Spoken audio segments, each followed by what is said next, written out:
Angelo University TV, kakain na kami. Ayan, oh. Asa na? Ayan, ito yung ulam natin. Isda, ayan. Wala naman si ate. Ayan, so, ayan. Let's go, kain tayo. Mga ka-Angelo University TV. Ito yung mga anak ko. Nagkakain na. Natatakot na yung Yes. na baka magpakita. Let's go. Okay, fishing. Yan yun daw. Sabaw na. Meron na ako pa. Baka maapaw pa ko. Osin. Maapaw na.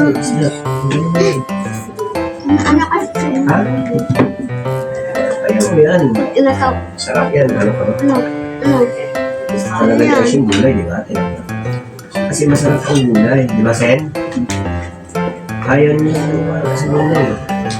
Pa. Si ate yung may gulay sa kutsara niya, pinupunas niya sa kanin ko. Tapos, yung binalik ko sa kanya, pinunas niya naman sa kanin mo. Oo. Pa. Mga anak ko, guys, ayaw na ayaw kumain ng Punas gulay. na ako kumain. Hindi naman marami. So, dapat sanayin talaga ng gulay na. Ano mo itong isang baton to, ah? Grabe kumain ng gulay, ah. Ang pangalan niya si Aishin. Ay, okay. Sanay pong kumain ng gulay, mga anak ko, wala. Kumakain ako. Kumakain daw siya ng gulay, pero simple lang. Kaya joke-joke lang. Ano? So, Kaya yun. na ko yung may gulay namin, no? Kain tayo. Kunti lang. Papaabot na. So, ayan. Pa. Paabot ko. Sarap ng gulay natin. Meron siyang tilapia. Pinirito ko, guys, tapos nilagyan ko ng talbos at malunggay para healthy sa mga bata.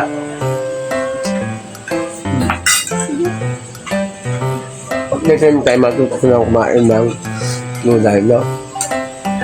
Kasi ang gulay, marami akong tinanim na gulay sa Selecta. Pa. Pitas na lang tayo ng pitas ng gulay. Meron ako mga isda sa rep. Ipangahalo ko na lang yun. Ayan. So, kailangan natin magkakain ng gulay para maging malusog tayo, maging Healthy. healthy. Every day kain ng gulay, maganda sa May katawan. kanta ako dun eh. Every night. Kasi, ang pumatay sa katawan ng tao, ang pumatay sa tao talaga, guys. Dampot. Dahil sa pagkain. Kaya namamatay ang tao dahil sa pagkain. Tandaan nyo lagi yan. Nung unang isinilang ang tao, Gumanon si Papa Teo. ang pagkain natin ay prutas at gulay lang. Nung dumami ang tao, nag-imbento mga tao ng kung ano-anong pagkain, no? Paano palasahin, pasarapin. Kaya ang tao, nasobrahan sa pagkain. Yun ang kinamatay ng tao. Dahil sa pagkain ng maraming pagkain, iba-ibang pagkain, kung ano-anong kinakain, umiksi ang buhay ng tao. So, kailangan guys, pagka gusto nating humaba ang buhay natin, mahal natin ang buhay na binigay ng Panginoon, pangalagaan natin sa pamamagitan ng pagkain, disiplina, no? Ganun pala ito. Gulay. Gulay lagi, no? May ganito lang. Kangkong, okra, ulugbati, saluyot, Ganyan o. di ba? Talaga? Yung mga gulay na yan, kasama yan sa pinaka-importante pinakain natin sa araw-araw. Diyan sakto ka. So yun guys, yan ang lagi ko niluluto, no?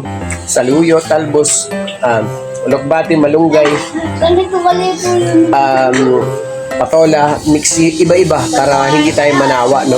So maraming gulay na pwede nating pagpalit-palitan para sa ating kalusugan. So, yun nga, no? Pati na mo. Tandaan natin lagi yan, sinasabi natin, Pinalit ko yung ulo ko. ang nagpatay sa tao ay yung sobrang pagkain. So, Ikaw wala ko. depende kasi sa kinakain, no? So, dapat maging mahilig tayo sa gulay dahil yan ang dapat sa ating kalusugan. So, thank you guys. Kain muna tayo para samahan niyo kami.